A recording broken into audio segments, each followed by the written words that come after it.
What does it take for a broken man to shine brighter than the stars? In the dusty outskirts of Willow Creek, where the horizon stretched flat and the nights were quiet, lived Samuel Tate, a man the town had all but forgotten.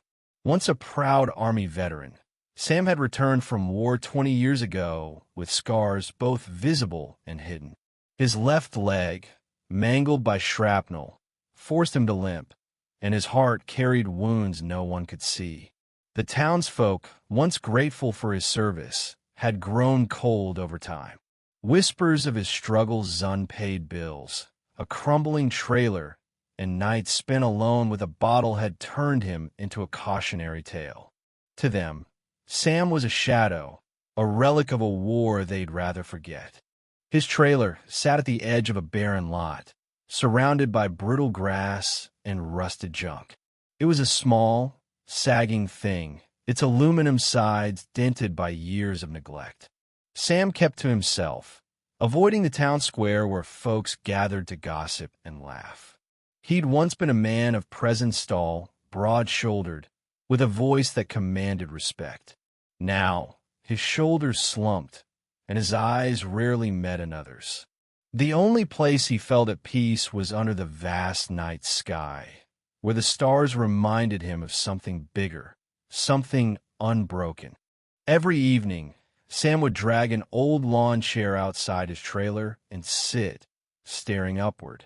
He'd trace constellations with his finger, naming them softly to himself: Orion, Cassiopeia, Ursa Major. The stars didn't judge him.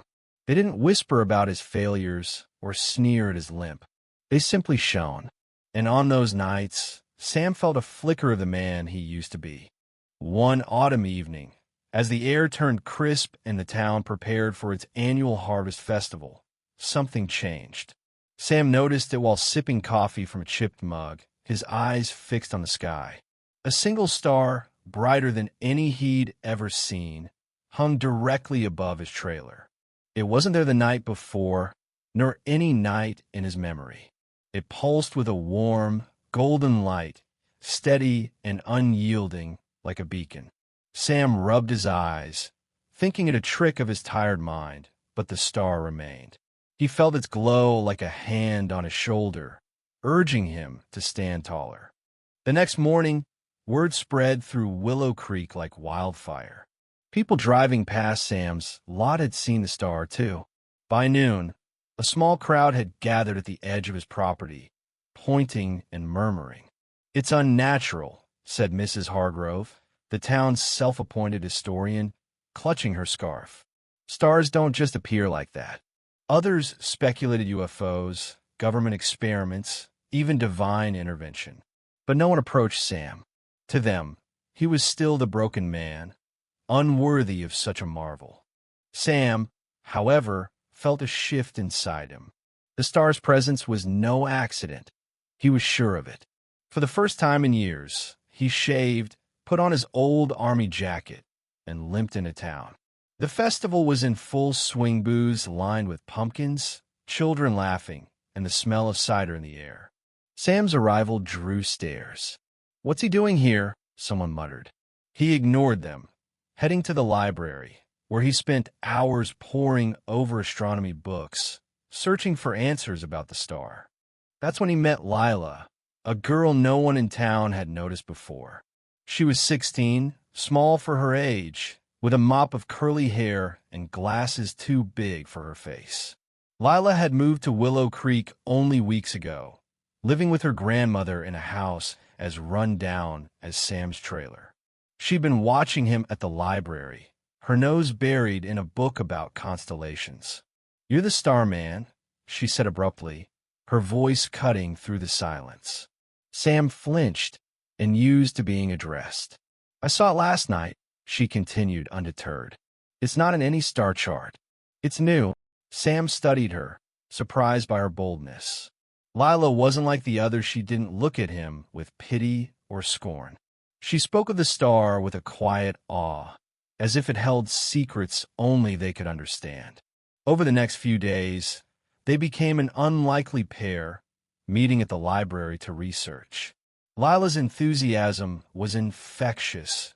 She'd sketch the star's position, calculate its brightness, and ramble about myths of celestial omens. Sam found himself smiling, something he hadn't done in years.